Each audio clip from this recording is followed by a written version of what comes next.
Shabbat Shalom familia, ¿cómo están? Muy buenas noches, bienvenidos a una nueva semana, a una nueva transmisión de bienvenida de Erev Shabbat, de Kabbalah Shabbat, como solemos decir. Gracias a todos los que nos están acompañando semana a semana, desde sus casas, algunos están saliendo del trabajo, otros un poco con la diferencia horaria, desde diferentes circunstancias y lugares. Gracias a todos ustedes que nos están permitiendo disfrutar este Shabbat del Señor en sus hogares, en sus casas, con sus compañías. A todos desde Perú, a toda la parte centro, al interior y al exterior también del país. Muchísimas gracias a todos ustedes, primeramente al Señor, por permitirnos llegar una semana más. Estamos ya bastante avanzados en nuestra nueva temporada de un nuevo ciclo de la Torá. Estamos en el libro de Bereshit. Pues sin más, vamos a entrar al estudio de esta semana. Por ende, vamos a ver cuál es nuestra parashá de esta semana.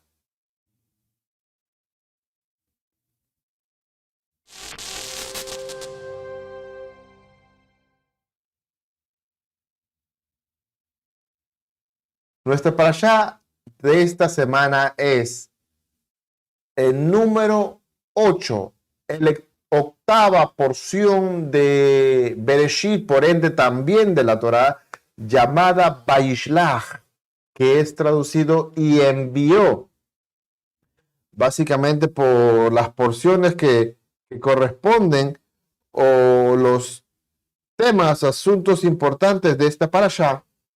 Nuestra porción está dentro del libro de Bereshit, el capítulo 32, el pasuk o versículo número 4, hasta el capítulo 36, versículo 43.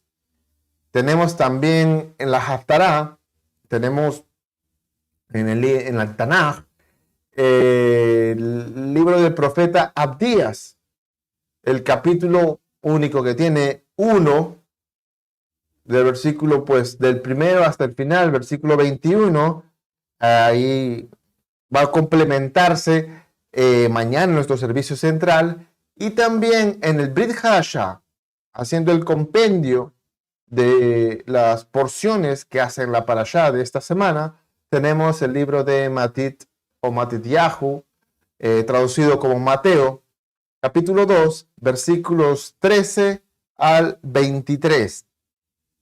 Son las porciones de esta semana bastante interesantes, bastante especiales. Si podríamos definir un poco la palabra, es una porción bastante conocida, es un pasaje bastante conocido. En esta parashá, pues, quedamos en la porción pasada cuando Jacob huye de su hermano Esaú y llega a casa de su tío Labán, perdón, sí, su tío Labán. Y pues, de tal palo tal astilla, dicen, y Jacob encuentra en Labán la horma de su zapato. Y él era tramposo, hablando de Jacob, pues para un tramposo hay un tramposo y medio.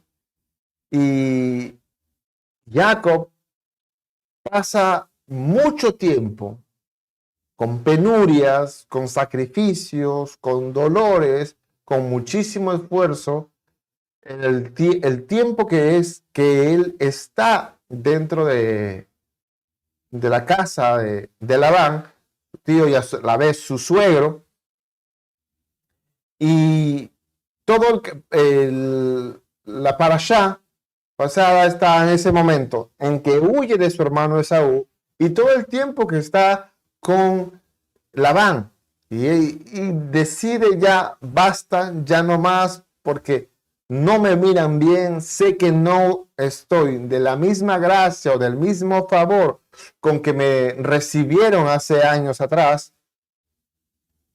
así que es tiempo de irme. Ya tengo esposas, tengo hijos, tengo muchas cosas y pues incluso mis trabajadores con los trabajadores de mi suegro no se llevan muy bien, así que creo que es momento de irnos. Y en el momento de irse pasan circunstancias, situaciones que ya conocemos el pasaje. El Señor evita, porque Labán, muy ofuscado, muy molesto, va a perseguir a Jacob porque él ve que habían robado sus dioses. Ya incómodo, fastidiado, usa eso ya de excusa para ir a perseguir a Labán. Y el Señor se encuentra con Labán y le dice, no lo toques. Y Labán, al encontrarse con Jacob, pero ya advertido por parte de Dios, dice, ¿por qué se fueron sin despedirse? Yo hubiese querido despedirme de mis hijas, de mis nietos. Y en realidad era porque ya tenía una incomodidad con Jacob. Porque todo lo que en su momento era de Labán, prácticamente pasó a ser propiedad de Jacob por triquiñuelas que ellos mismos se tenían, pero principalmente por el favor y la gracia de Dios que había tenido con Jacob. Pero ahora Jacob, y entramos en esta parashá, está a punto de afrontar las consecuencias de las decisiones que tuvo anteriormente. Hace muchos años atrás, él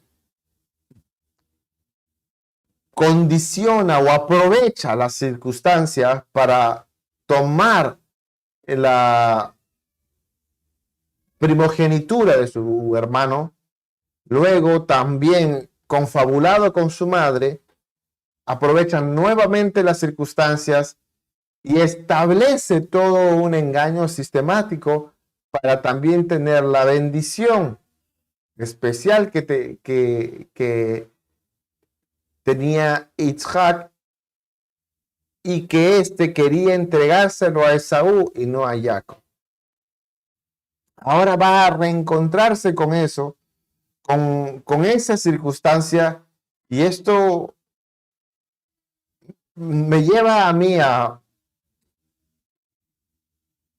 pensar, porque aquí ahora Jacob está como que en una encrucijada, está huyendo de una circunstancia, una situación, una vivencia incómoda. No se siente a gusto ya en el lugar donde está, pero él sabe que tenía que volver a Canaán. Pero lo último que supo al huir de Canaán, si recordamos la parashá anterior, le dice su madre, hijo, vete a la casa de mi hermano hasta que las aguas se calmen. Cuando a tu hermano se le pase la cólera, se le pase la rabia y esté más tranquilo, yo me voy a encargar de darte la noticia, de avisarte a ti para que vengas, para que vuelvas a casa. No tenemos más registro de Rivka. No hay noticia. Ese aviso por parte de Rivka a Jacob nunca llegó. Pero él está ya en una situación que no soporta en casa de Labán. Y se va de ahí. Pero él está con ese miedo, con esa encrucijada de que ya no puedo estar aquí. Tengo que volver a casa, pero no sé cómo está casa porque yo huí de casa. Porque me querían matar. En un lugar no me tratan bien, abusan, me engañan, hay problemas, hay conflicto diario. Ya no puedo estar aquí y me voy a ir a casa donde sé que tengo que estar porque Dios ya me había dicho, tengo la bendición, logré conseguir la bendición. Al escapar, me encontré con Dios en Betel y me dijo, esta tierra será tuya. Ahora voy a ir a mi tierra, pero por encima de todas esas cosas, no sé cómo estará Esaú. Le tengo miedo. Él en el parashá dice, le temo a Esaú. Recuerden, él era un hombre quieto, un hombre calmado, un hombre que estaba en casa, un hombre que estaba en tiendas. Posiblemente de niño estaba en las faldas de mamá. Esaú, todo lo contrario, el hombre no podía estar quieto, él paraba en el campo, paraba en el desierto, él estaba cazando, él estaba en el río, trepando árboles, haciendo armas, haciendo diferentes cosas, porque no era un muchacho quieto, calmado, era lo opuesto. Aparte, las características específicas que dan de su aspecto físico, muchos estudiosos atribuyen que, aparte que debe ser genético, pero debe ser también por el alto índice de testosterona que debía tener. La cantidad de vello, característica de su personalidad, todo debería ser un hombre muy ranger, muy Rambo, muy tosco. Y más o menos eso solamente son aspectos que, si bien no tenemos texto bíblico que nos lo diga específicamente, pero son informaciones, detalles que nos pueden dar una luz de cómo muy probablemente era Esaú. Y yendo el hermano menor, que es calmado, está yendo a encontrarse con su hermano mayor, el fornido, el fuerte, el brusco, el tosco, el ranger, el Rambo, que adicionalmente yo le traté mal. Tengo miedo. Pero ¿a qué punto estaba Jacob diciendo, no soporto más esta situación con Labán, me voy a casa? Y ahora tiene que luchar, tiene que reencontrarse con el problema. No puedo seguir huyendo. Eso me salta la pregunta, ¿alguna vez te has sentido que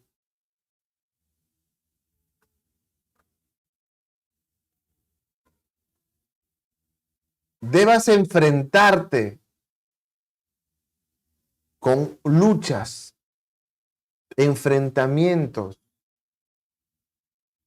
principalmente internas, que son necesarias para avanzar?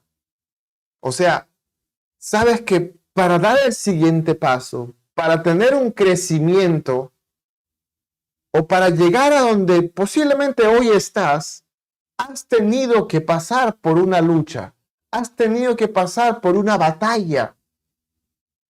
En gran parte, muchas de esas son internas.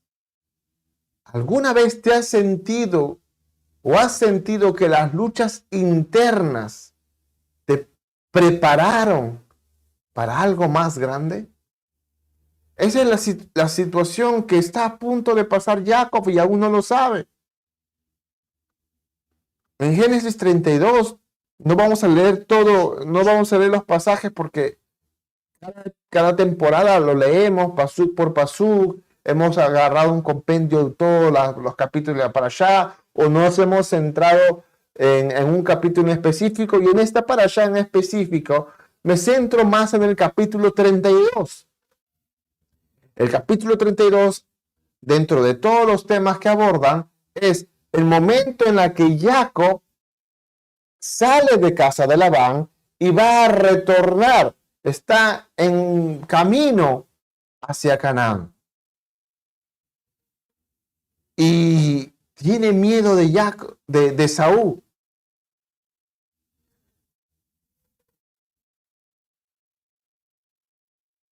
Eso siempre para mí ha sido como conforme iba estudiando este tema, este capítulo, año tras año, temporada tras temporada, es ¿Cuánto nosotros consideramos que estamos preparados para enfrentar nuestras luchas? Esta parashá, entre muchas cosas, nos enseña a enfrentar nuestras luchas, pero principalmente el arma o lo que nos asegura la victoria es estas luchas que vamos a enfrentar, debemos hacerlas con fe y confianza en Dios. Y cómo estas luchas se conectan con Yeshua. ¿Cómo está Yeshua en esta parashá y cómo nos apuntan a nosotros hoy en día? Cómo las enseñanzas de lo que vamos a ver en este capítulo 32 tienen su paralelismo, aplicaciones, enseñanzas que se completan en Yeshua. Para entender, grosso modo, Jacob huyó de su hermano Esaú años atrás. Eso lo vemos en el capítulo 27 de Bereshit. Ahora regresa, pero con un temor increíble, porque está a punto de enfrentar las consecuencias de lo que hizo años atrás. Dice el pasaje que cuando ya está cerca, envía hombres para dar aviso a Esaú, como que para tantear también el terreno, cómo están los ánimos, cómo está todo. Y le llegan las noticias a sus hombres: oye, fuimos hasta donde Esaú y adivina qué, lo encontramos. Ah, qué bien. Y él viene ahora a recibirte, viene a darte el encuentro. No me imagino la tensión ahora del hermano menor, se va a reencontrar con su hermano fornido mayor, pero no solamente eso, viene con 400 hombres. Esaú viene con 400 hombres. Obviamente Jacob está lleno de temor, está espantado. Y dentro de ese temor, de ese espanto, de ese horror incluso que puede tener, que es muy natural, es muy humano. Lo sorprendente de Jacob es que en ese momento difícil, crítico, podríamos decir, también confía en la promesa de Dios. Se abre a Dios. Y eso nos da lecciones también día de hoy. Todos, tú, yo, cada uno que estamos en el día a día con diferentes cosas en nuestra vida, laborales, sociales, familiares, matrimoniales y tantos ámbitos en la que día a día nosotros convivimos. Todos enfrentamos situaciones donde tenemos que o debemos de reconciliarnos con nuestro pasado. Hubo algo que nos conflictuó, que trajo una grieta, una fractura o fisura quizás con nuestro pasado. No sé cuántos de ustedes ha pasado o conoce a alguien cercano que ha tenido un distanciamiento. Principalmente los difíciles son los familiares. No sé, algunos no supieron de sus papás, o no los conocieron, o no tuvieron la presencia paterna o materna en su infancia, y eso les generó cierta sensación, emoción, sentimiento de resentimiento, de rencor, de temor, de inseguridad, de dudas, lo que puede cada uno haber desarrollado. Pero llega un momento en el que hay ese reencuentro tanto uno con lo otro. Siempre hay uno que da el primer paso en busca de ese perdón después de años de un distanciamiento, sobre todo si son los familiares. Conozco varios miembros, no varios, pero algunos miembros de mi familia por parte materna y paterna. Ha habido circunstancias en las que ha habido distanciamiento familiar y tiempo después, en algunos casos, hasta años después, costó ese buscar el perdón para tener una reconciliación. Cuando Jacob, dice el pasuk, déjeme ponerlo, a ver, déjeme encontrarlo acá. Jacob empieza cuando Jacob le dan la noticia de que vienen con 400 hombres, él se desesperó. Y dice acá versículo 3, vamos a poner en pantalla. Entonces Jacob envió mensajeros por delante a su hermano Esaú, quien vivía en la región de Seir, en la tierra de Edom. Y les dijo, den este mensaje a mi señor Esaú. Humildes saludos de tu siervo Jacob. Hasta el momento estuve viviendo con el tío Labán. Y ahora soy dueño de ganado, burros, rebaños de ovejas y de cabras, y muchos siervos, tantos varones como mujeres. He enviado estos mensajeros por delante para informar a mi señor de mi llegada, con la esperanza de que me recibas con bondad. Después de transmitir el mensaje, los mensajeros regresaron y le informaron a Jacob: nos encontramos con su hermano Esaú y ya viene en camino a su encuentro, con un ejército de 400 hombres. Jacob quedó aterrado. Es la palabra que dice, la palabra que usa la Torá sobre la respuesta, la reacción de Jacob ante esta noticia. Entonces separó a los miembros de su casa en dos grupos, y también a los rebaños, a las manadas y a los camellos. Pues pensó, si Esaú encuentra a uno de los grupos y lo ataca, quizás el otro grupo puede escapar.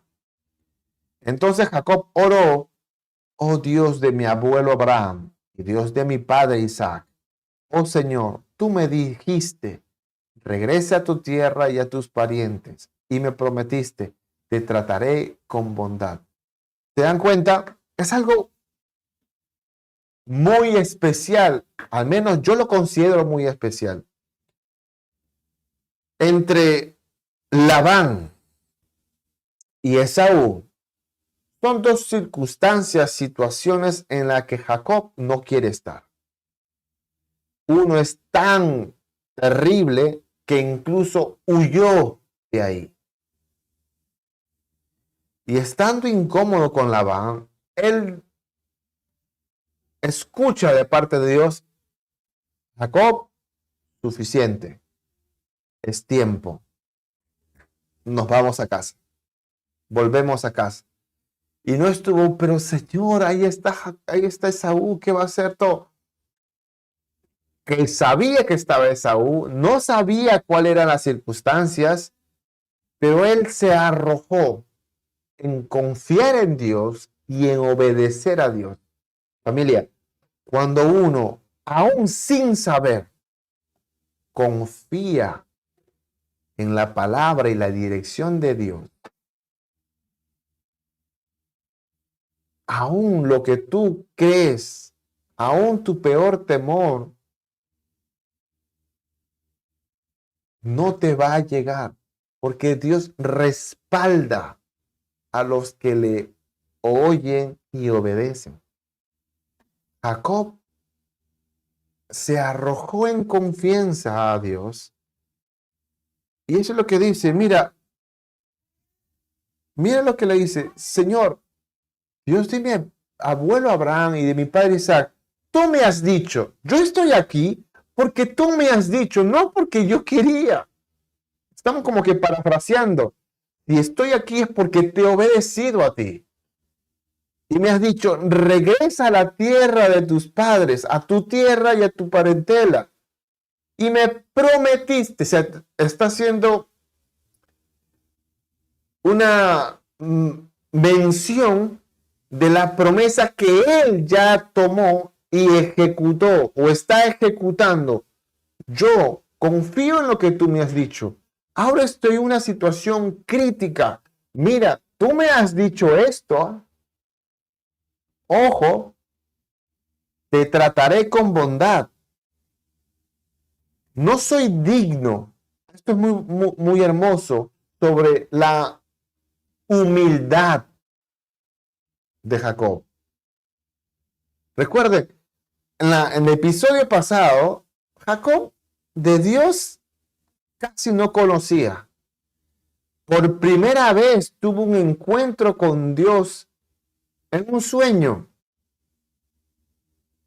Y dije, Señor, si tú me traes con bien. Y el Señor fue el que se acercó y le dijo, esta es tu tierra, en donde tú estás te la entregarás a ti y a tu descendencia.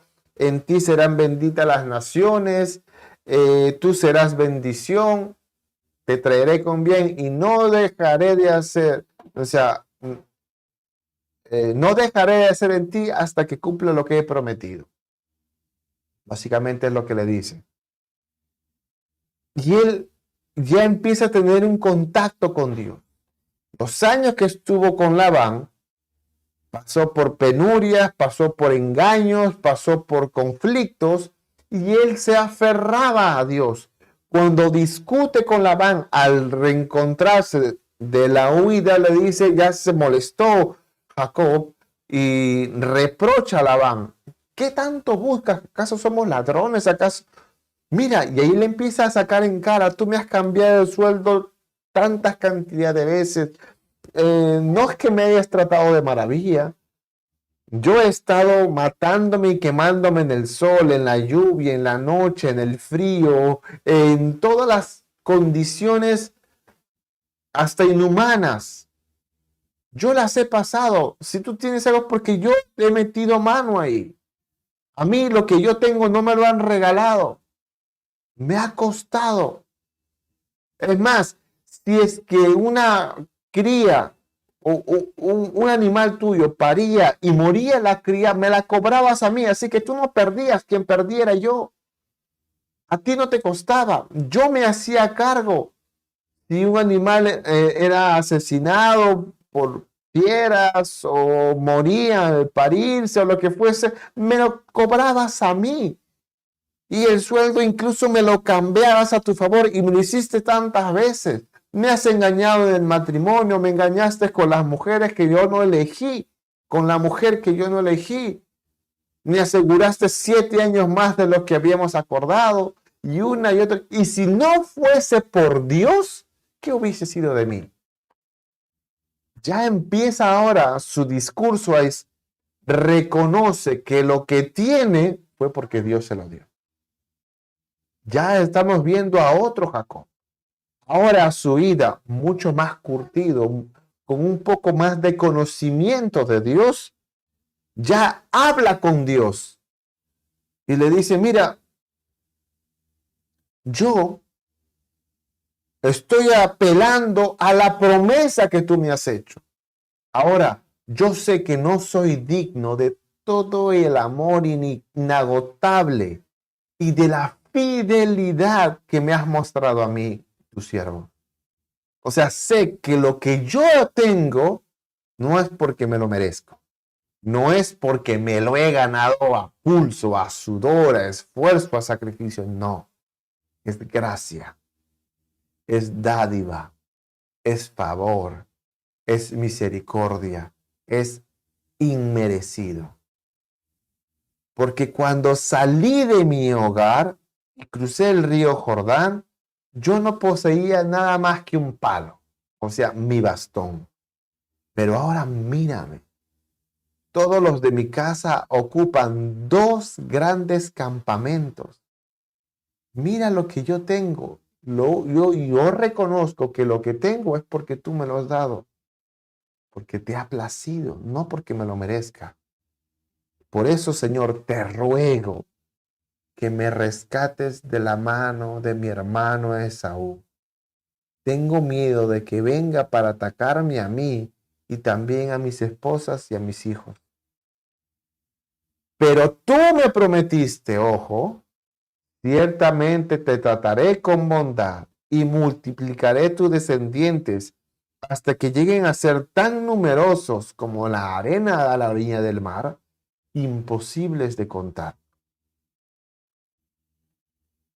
Así que Jacob pasó la noche en aquel lugar.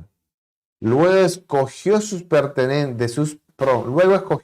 sus pertenencias los siguientes regalos para su hermano Esaú. Y empieza a enumerar una gran cantidad de animales. Yo creo que hace 2 temporadas un poco grafiqué todos los animales que tenía. Incluso grabé un video, déjame ponerlo aquí en pantalla. A ver. Sí. Ven ahí en pantalla. Esa es una imagen que yo tomé, creo que hace 2 años. Hace 2 temporadas hice esa toma dentro de mis rutas en el trabajo. Estaba manejando y estoy en una zona frontera con Brasil, y toda esta zona, tanto Brasil como esta zona fronteriza del Perú, es una zona entre maderera y minera, es altamente ganadera. Hay mucho ganado, se come mucha carne. Entonces es fácil encontrar con caballos, principalmente con vacas, con toros. Aquí tiene mucho eso, se hacen eventos de rodeo de caballos, venta de ganados, concursos de qué vaca es o qué, bueno, todas esas cosas que se ven a veces en películas, en zona de vaqueros y todo, más o menos va por ahí para que me entienda, para no extenderme. Y Jacob, miren el regalo que lanza Jacob a su hermano Esaú. Aquí lo pongo en pantalla más grande. 200 cabras, 20 machos cabríos, 200 ovejas, 20 carneros, 30 camellas con sus crías, 40 vacas con 10 becerros, 40 mulas o burros y 10 crías. O sea, estamos hablando más de 570 animales. No es algo pequeño, ¿ah? No es nada pequeño. Yo hice esta toma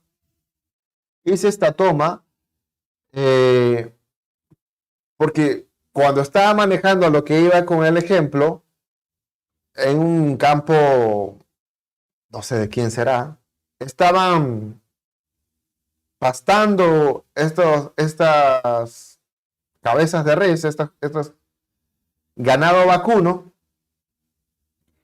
y desde la vista que yo tenía se veía una gran cantidad de vacas. Quizás ahí no se nota mucho, así que cogí el dron desde arriba, así que la puse poco más o menos a mi vista para poder ver cuántos animales. Creo que la temporada pasada o antepasada fue la que lo contamos. Me puse yo a contar con la toma, yendo fotograma por fotograma, y había cerca de 110, 104, 110 reses. Quiere decir que lo que dio Jacob fue 5 veces más que eso. ¿Te imaginan? ¿Con qué finalidad Jacob da todo eso? Primero, Hoy en día, cuando yo vi eso, obviamente el campo que debe tener, las reses, no sé cuánto, cómo es el mercado de eso, desconozco completamente. Eh, pero estamos hablando de un, no sé si poder adquisitivo podría ser la palabra, pero sí un capital enorme. El valor que puede tener cada uno de esos animales, la cantidad que tiene, y aquí está regalando, dando un obsequio, es Jacob, para, con la finalidad de apaciguar, y me empieza a enviar animales, puchito por puchito, grupito por grupito, para que vaya, conforme iba llegando Esaú, iba encontrando un animal, primero sirve como para retenerlo, e ir apaciguándolo, menguando su muy posible y justificada molestia, rencor, ira, lo que podría tener Esaú. Entonces, cuando luego, cuando ya se van todos los animales, ya pasan los campamentos, luego pasa Lea con sus hijos, y último viene Raquel con los hijos, se queda Jacob solo. Y hay un encuentro que le transforma por completo a Jacob. Ya estaba teniendo a lo largo de su vida, tanto en el vientre de su madre, tanto en su infancia, que pudo haber sido que quizás él quería el amor del padre, pero el padre se lo daba a su hermano mayor. Quizás es esa problema, ese problema familiar que tenía entre la pugna de amores de los padres, favoritismos, que no era tomado en cuenta, era relegado por el padre en cierta forma, y la madre sí, el padre no, luego hacía lo que la madre decía. Bueno, una serie de eventos a lo largo de toda su vida que le iban formando, que a él definitivamente lo iban marcando, iba teniendo problemas, conflictos. Y cuando huye de Esaú al inicio, y el Señor se encuentra con él, o le habla a través de sueño, y le hace la promesa tan hermosa: yo soy tu Dios, yo estaré contigo, yo te acompañaré, y lo que he dicho que voy a hacer contigo, no voy a pararme hasta que lo haya hecho. Te multiplicaré, te engrandeceré, te bendeciré y serás de bendición para muchos. Ya estaba en una etapa de conversión, de cambios. Obviamente todos esos cambios eran a través de luchas, de conflictos, de problemas, de traumas. Pero ahora va a tener un encuentro, una última batalla, podríamos decirlo, de que lo iba a transformar.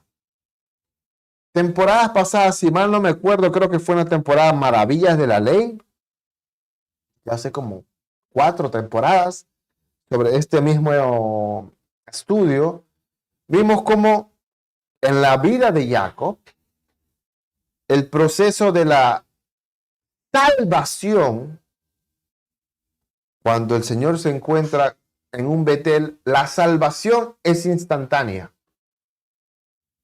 No fue por mérito de Jacob. El Señor fue al encuentro de Jacob, le da esta promesa, le da esta bendición, le da todas estas cosas, y Jacob era de otro. Y nos simbolizaba, nos reflejaba sobre la salvación. Y hablábamos en ese episodio que la salvación es instantánea. Pero ahí, cuando somos salvos, estamos en nuestro proceso de la santificación. Y la santificación no es de la noche a la mañana. La santificación es un proceso, es un caminar constante. Y hablamos, y repito para los que no han estado, y los invito para que lo vean en todos nuestros estudios de la Parashá Vayeshlach. La santificación es un día a día, es un caminar constante, es un proceso. Muchas veces decimos, ¿por qué? Yo ya recibí al Señor, yo ya nací de nuevo, ¿por qué estoy cayendo o recurriendo a lo mismo que antes? Al mismo problema, al mismo vicio, al mismo pecado. ¿Perderé mi salvación? ¿No la perderé? Esto es un debate de la que no vamos a hablar ahora. Pero muchos se confunden de que, y lo puede hacer Dios, no digo que no sea así, que cuando uno nace de nuevo y el Señor entra a tu vida por completo, ya muchas veces algunos fueron curados hasta de vicios. Muchos que han tenido adicciones a vicios, a ciertas cosas, de la noche a la mañana se les fue. Un milagro, pero no es la regla general. Porque eso viene en un proceso de la santificación. Y algunos asumen que la santificación es de la noche a la mañana. Antes era yo pecador y ahora soy santo. Soy santo en potencia, pero en posición es un trabajo diario, constante. Y dicen, y muchos creen que la santificación es yo dejo de hacer cosas malas para hacer cosas buenas. Y eso tampoco es la santificación. La santificación es al revés. No es como en la física, la fuerza, los dos tipos de fuerzas que hay, la fuerza centrífuga y la fuerza centrípeta. Y muchos creemos que la santificación es como la fuerza centrífuga. Todas las cosas externas que van hacia afuera me van a ayudar en las cosas o me van a cambiar las cosas de adentro. Al revés, en nuestro proceso de la santificación de cara a Dios es como la fuerza centrípeta. Es todo lo que va de adentro, lo que hace el cambio y se va hacia afuera. No es que yo dejo de hacer cosas para ser más santo, yo dejo de hacer o dejo de pecar para acercarme más a Dios, sino es todo lo contrario. Yo, por como me acerco más a Dios, camino más hacia Dios, por lógica, este es el pecado. Vamos a la ilustración. Aquí está el pecado y ahí estoy yo y ahí está Dios. No es que yo dejo esto para hacer esto, sino que como me acerco más a Dios, por consiguiente me voy alejando del pecado. Yo voy buscando la santidad de Dios día a día, constantemente, y el pecado va quedando atrás. Hasta que yo llego a un punto y digo, oye, ¿cómo puede ser que yo era eso? Tenía tal vicio, tenía tal cosa. Y eso es lo que estaba pasando en Jacob. Algo que Dios ha hecho en nosotros. Y tiene un encuentro, una batalla con un ángel especial, un encuentro personal con Dios que le cambió de nombre. Ya conocemos la historia en el momento en la que Jacob deja de ser Jacob para llamarse Israel. Cambió el nombre de Jacob, el que suplanta, el que toma por el lequet. Por eso es Jacob, el que toma por el talón, por el calcañar, a Israel, el que lucha con Dios y vence. Ahora, todas estas cosas, conociendo a Yeshua, ¿cómo conectan con el Brit Hadashah? ¿Cómo conectan con Yeshua? Pues así como Jacob recibió un nuevo nombre, nosotros en Yeshua somos transformados, así como Jacob también fue transformado, porque Jacob no solamente fue cambiado de nombre, ese nombre evidenciaba un cambio de identidad.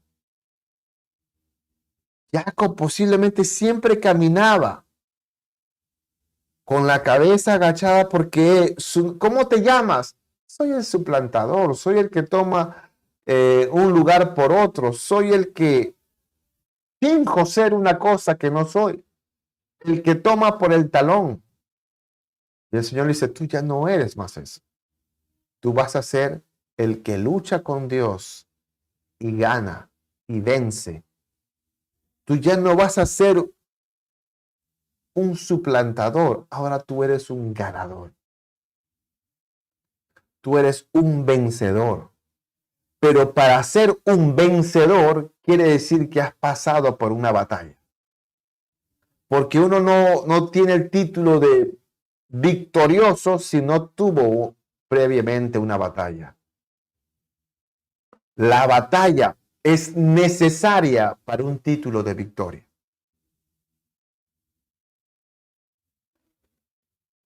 Jacob tuvo una transformación a un victorioso, a uno que lucha con Dios y vence. Y esa parte a mucha gente o a todos nos encanta. Pero olvidamos el detalle que para tener el título de victorioso o vencedor, antes tuvo que haber una batalla. Y así como Jacob recibió un nuevo nombre que reflejaba una nueva identidad, una transformación, nosotros también hemos sido transformados en unas nuevas criaturas. Como nos dice 2 de Corintios 5:17. Déjenme ponerlos acá.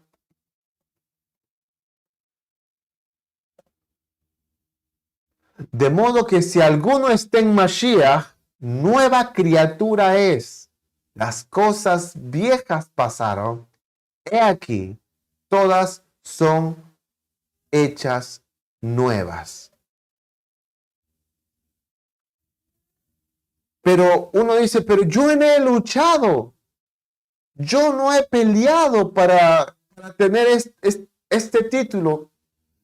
Mira, el que tú no hayas luchado no quiere decir que no hubo una lucha previamente. Tú has tenido esta transformación por los méritos de alguien que sí luchó. Tú no lo luchaste. Fue Dios hecho hombre.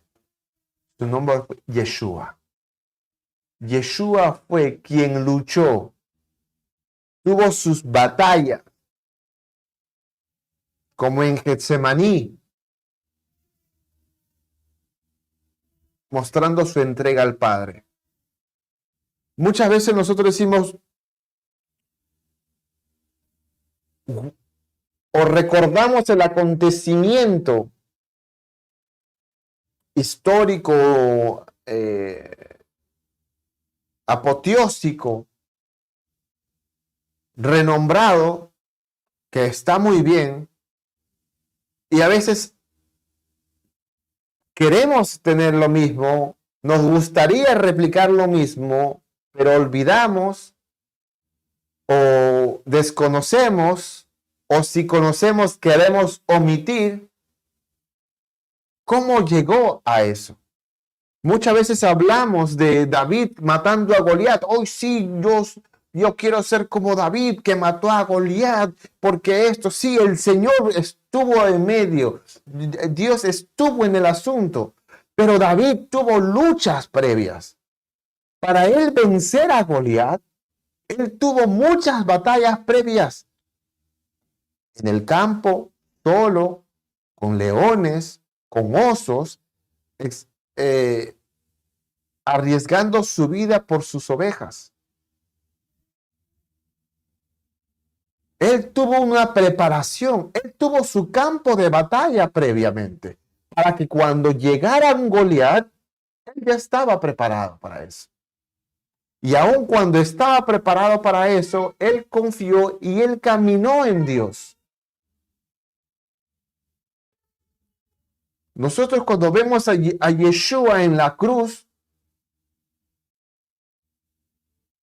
dando su muestra de amor, y la gente le decía, le insultaba, lo tentaban, lo escupieron, lo golpearon, lo maltrataron, lo desfiguraron, y vemos, oh Señor, no, o sea,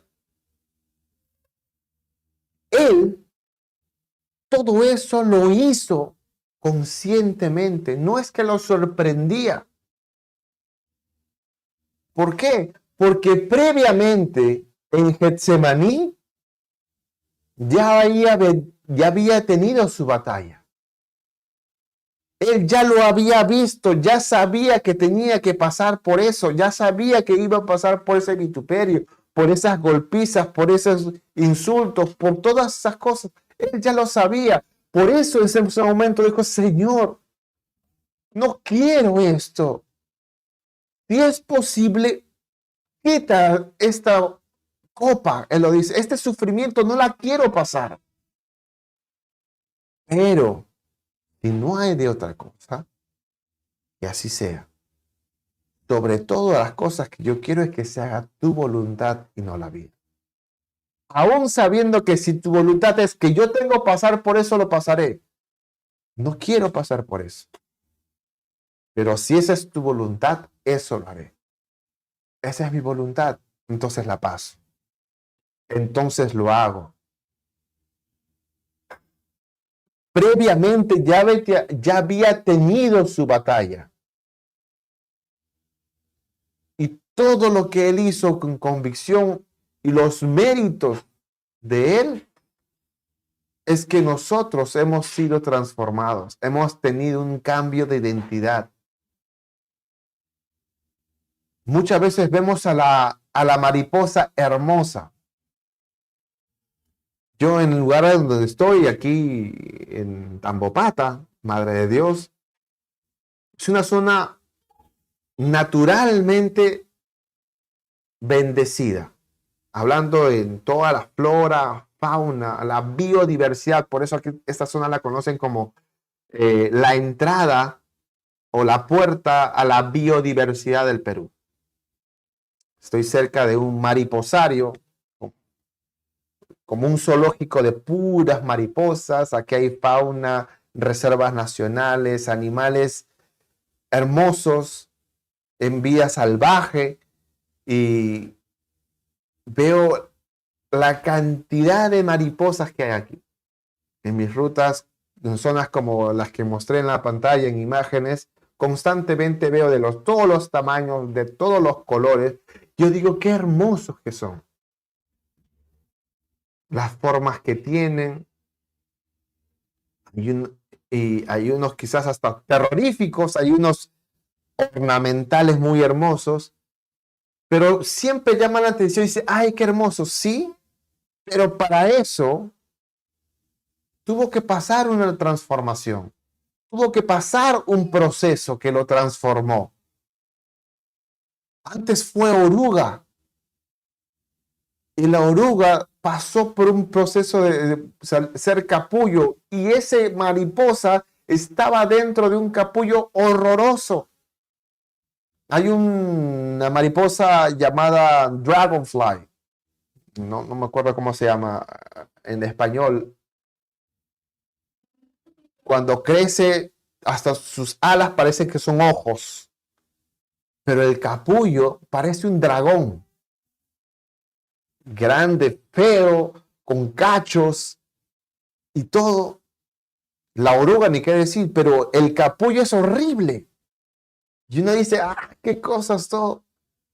Y cuando ese capullo tiene una hendidura, esa mariposa le cuesta, porque ese capullo es muy duro, para que pueda fortalecer y luchar y combatir y pelear para que la hendidura de ese capullo pueda abrirse.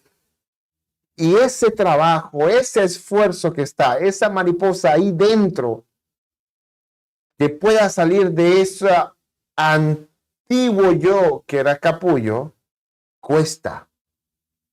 Pero ese trabajo, ese esfuerzo es lo que va a hacer que esas alas sean fuertes, sean resistentes, puedan cargar grandes cantidades de comida, que carga mucha comida bastante considerable, y luego sale unas alas inmensas. Nosotros pasamos por un proceso, pero somos transformados no por nuestro esfuerzo, sino por los de Yeshua. Pero en nuestro proceso de santificación pasamos cosas. Y todo eso es esencial. Esa batalla es esencial para la transformación. Familia, las luchas espirituales que el Señor permite en nuestra vida no son para destruirnos, son para moldearnos. ¿Qué luchas en tu vida podrían estar preparándote para algo mayor? Pero tú todavía no quieres ser mariposa porque no quieres luchar para salir de la oruga o salir del capullo, perdón. Tú ya eres una mariposa en potencia, pero porque no quieres luchar, porque no quieres tener esa batalla, no quieres salir de tu capullo. Dios nos transformó. Somos santos, sacerdotes, reyes. Amén, en potencia. Pero está en nosotros, en el día a día, posicionalmente, creyendo lo que Dios nos ha dicho, esa promesa, posicionalmente, día a día, hacer propia esa promesa y caminar en eso. Y eso me lleva al último punto. El temor que tuvo Jacob y la reconciliación nos enseñan bastantes cosas. Primero, Jacob enfrenta su temor con una oración y estrategia. Hubo la parte práctica, pero principalmente hubo la parte espiritual. Señor, este es mi problema. Señor, este es mi temor. Tú me has dicho que vas a hacer esto. Ahora viene Saúl y le tengo miedo. De verdad que estoy espantado. No es que, no soy espiritual, que no. Señor, tengo miedo. Pero yo me aferro a que tú me has dicho que me vas a hacer bien, que me tratarás con bondad. Señor, haz lo tuyo. Que yo voy a hacer lo que a mí me toque hacer, porque confío en que tú harás lo que solo tú puedes hacer. Yo voy a actuar en fe, porque tengo fe en que tú cumples tu promesa. No veo el camino asfaltado, lo veo muy empedregado, pero voy a caminar ahí. Voy a caminar en esa dirección porque sé que tú me estás llevando por ahí. Lo que hizo Jacob es una lección práctica para cada uno de nosotros día a día. ¿Estás en un momento difícil, crítico quizás? Una situación que te duele, que te entristece o te aterra, como Jacob. Ora a Dios y díselo, recordando su promesa. Señor, mira lo que está pasando, mira lo que veo hacia adelante. Tengo miedo, tengo duda, tengo esto. Esas emociones son naturales. Quiere decir que la sensibilidad que Dios nos ha puesto funciona. Ahora, ¿cuánto de esa sensibilidad nos domine? Esto es otra cosa. No está mal tener temor. No está mal estar aterrado. Lo malo es que ese temor se apodere de mí y me desvíe de mi confianza, de vivir en la promesa, que mi temor o mi terror o mi angustia o mi duda o mi ansiedad sea más fuerte que Dios en mi vida. Señor, tengo esto, pero recuerdo tu promesa, pero tú me has dicho que vas a estar conmigo todos los días. Señor, pero tú me has dicho, que ¿cuál es la promesa que Dios te ha dado? Ese va a ser tu columna, tu base, tu acicate en momentos tormentosos, porque van a haber esos momentos tormentosos muchas veces. Y si no tienes algo de parte de Dios en tu vida que te ha hablado, que Dios te ha dado en su palabra, en tu búsqueda personal, en tu devocional, en tus conversaciones con Él, ¿de qué te vas a agarrar?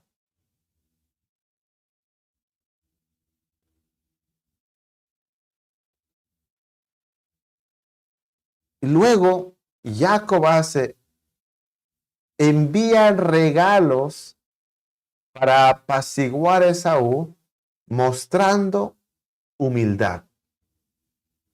Lo que hace Jacob es, no, sabes que yo soy el hijo de Dios, yo soy el engreído de Yeshua. ¿Qué me vas a venir a decir? Nada, nada. No, sabe que él hizo mal. Mi antiguo yo actuó mal. Ahora yo sé que tú estás justificado para que puedas tener cierta animadversión, cierto resentimiento, cierto sentimiento no bueno hacia mí. Yo vengo mostrándote humildad. Doy el primer paso para la reconciliación. Él sabe que cuando regrese, salga de Labán y regrese a Canaán, se va a encontrar con Esaú. Él lo sabía. ¿Tenía miedo? Sí, tenía miedo. Pero el decidir ir era confiar en lo que Dios dice, confiar en la guía y dirección de Dios, pero dar el primer paso hacia la reconciliación. El primer paso lo dio Jacob. Yo no sé cómo me va a encontrar Jacob, pero el primer paso lo doy. Mostrar humildad. Yeshua en capítulo 5 de Mateo nos enseña sobre la reconciliación. Y nos dice, aquí voy a ponerlo, a ver.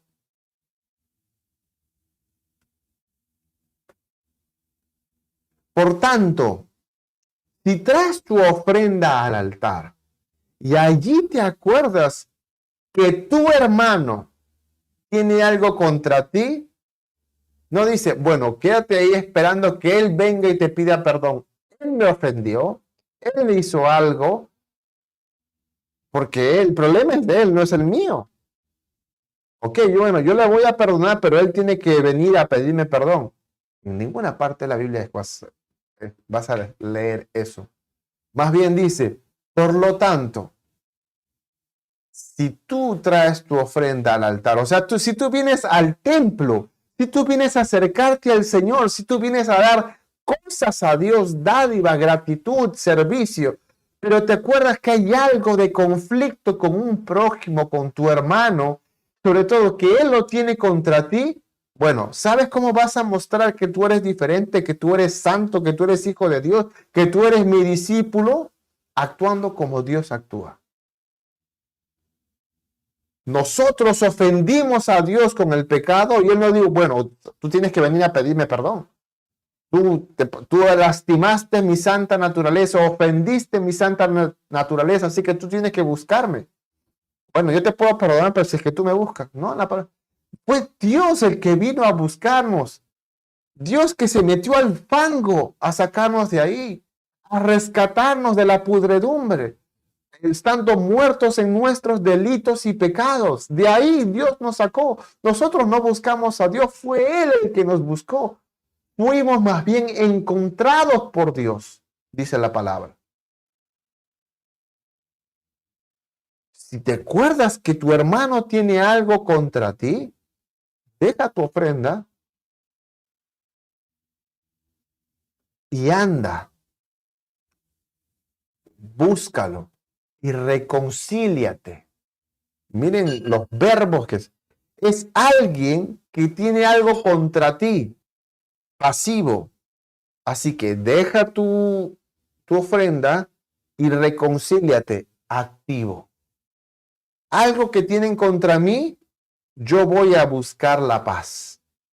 Algo que hay conflicto, yo voy a reconciliar. Reconcíliate con tu hermano. Cuando lo hayas hecho, entonces ven y presenta tu ofrenda. Así que tus cosas que puedas hacer a Dios son importantes, pero no más importantes que ser hacedores de paz. Actitudes, acciones, más que religiosidad.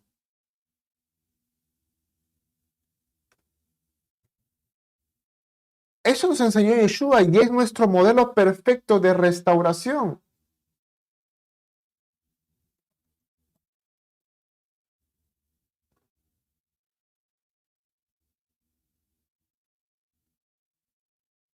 En Romanos 5:10 nos pone como el modelo perfecto para nosotros, porque si siendo enemigos, tú y yo, fuimos reconciliados con Dios por la muerte de su Hijo, mucho más, estando reconciliados, seremos salvos por vida.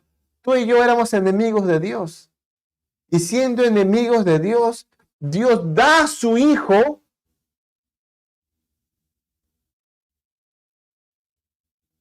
hasta la muerte para que tú y yo seamos reconciliados con Él. ¿Se dan cuenta de esa imagen?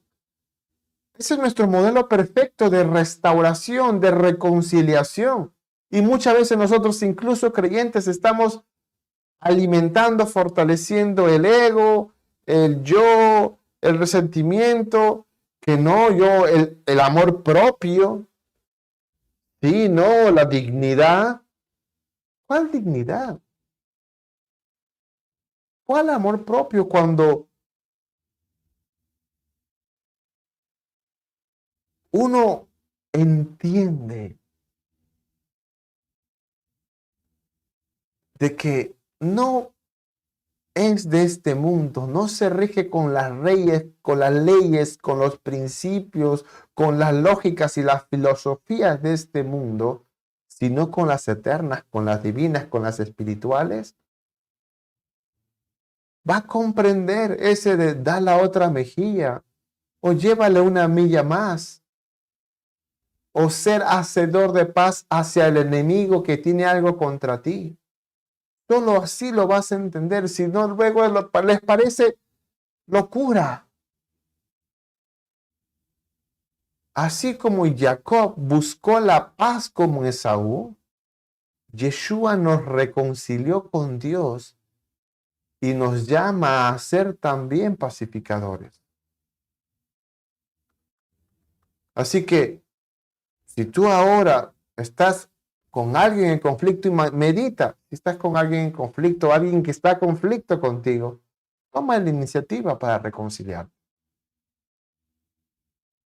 Da el primer paso. La gente va a creer, no, te estás humillando, ten más dignidad. Bueno, bajo la lógica, la filosofía de este mundo, eso es así. La de Dios mayormente está en contra o a la inversa de este mundo. El mayor El primero será el último. El más grande es el que sirve a los demás. El ofendido fue el que dio la vida de su hijo para rescatar a sus enemigos. Son cosas locuras para el mundo. Haz una lista, quizás puede ser más de una persona. Medita con quienes necesitas restaurar tus relaciones familiares, sociales, personales, espirituales. Hay tanto a veces conflicto, caras largas dentro de la misma iglesia, dentro de la misma sinagoga, la congregación. Jacob nos enseña a buscar esa transformación en nuestras vidas a través de las luchas, de las batallas en Dios, con Dios. El cambio de nombre de Jacob a Israel, que fue un cambio de identidad para Jacob, refleja o simboliza también en nuestra vida una nueva identidad. Y por último, la reconciliación y el perdón son esenciales para nuestras relaciones humanas y sobre todo para las espirituales. Hoy identifique en tu vida una lucha y entrégasela a Dios. Pídele que te transforme como lo hizo con Jacob. ¿Qué te trae conflicto? Puede ser tu carácter, tu temperamento, algunas ideas que no la puedes cambiar, algunos traumas, problemas de infancia, heridas, resentimiento con tu papá, con tu mamá, con tu cónyuge, entre hermanos, sanguíneos o espirituales, quizás en problemas de hábitos, de vicios.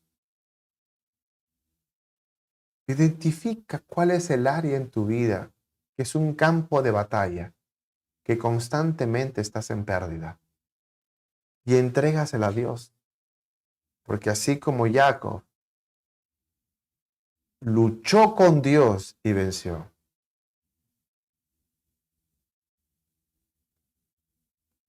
muchas veces estás tratando de luchar solo o luchar sola. Por eso ese campo de batalla siempre es un campo de pérdida para ti. Entrégasela a Dios. Que Él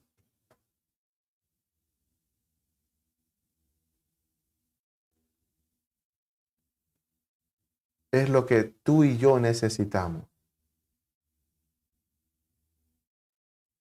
para ya no ser esos perdedores, sino ser victoriosos. Porque en Yeshua somos más que vencedores.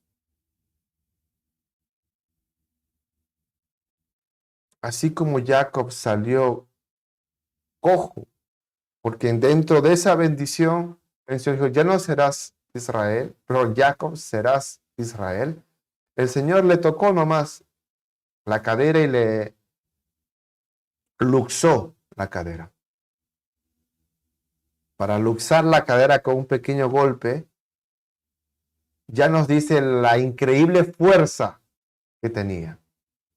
Uno no se luxa por un pequeño golpecito. La luxación tiene que ser una fuerza considerable en newtons o en velocidad. Un golpe de verdad fuerte para que la cadera se luxe. Eso es común cuando hay un choque de autos, para que más o menos puedan imaginar la intensidad del golpe.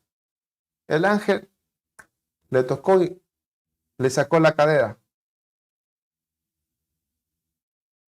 Así como Jacob salió cojo, pero Ahora cuando caminaba rengueando, caminaba complicado, pero victorioso. ¿Cómo esto? Voy a decir, es victoria. Porque dices, ahora esto quizás era lo que yo necesitaba en mi vida para que en mi día a día, como soy transformado, sé que esto es lo que el Señor ya no es mi decisión. Dios dice, bueno, esto necesitas porque te conozco, hijo. Te tengo para algo más. En este caso, en esta debilidad, algo que parece débil, yo me muestro.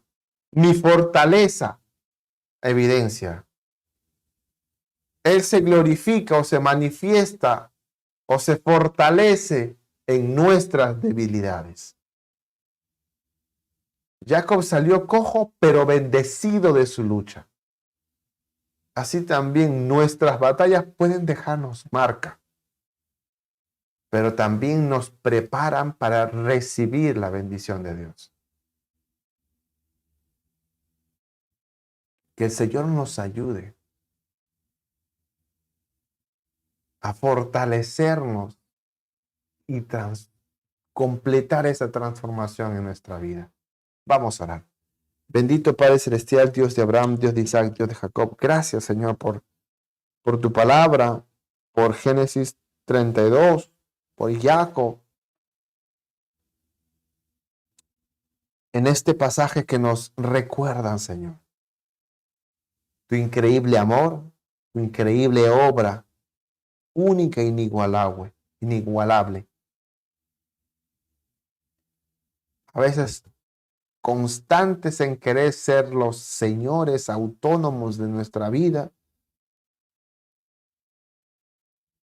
estamos de derrota en derrota, tratando de ocultar nuestro temor, tratando de fingir o aparentar ser alguien en un entorno específico o en 4 paredes o un grupo de personas específicas y ser otros, ser nosotros mismos con nuestras dudas, con nuestros temores, con nuestras mentiras, con nuestros traumas, vicios, malos hábitos, porque no te queremos entregar nuestra vida por completo.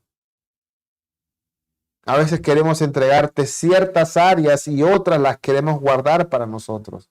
Y ahí no hay una transformación completa. Ayúdanos, Señor, a darte por completo el control de nuestra vida. A comprender que en esta batalla solos no podemos. Nunca hemos podido ni podremos. Pero en ti, Señor, y contigo somos más que vencedores.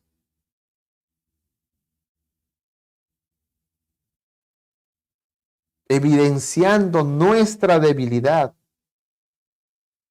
para que en esa debilidad nuestra tú seas glorificado. Ayúdanos, Padre. Beshem Yeshua HaMashiach. Amén.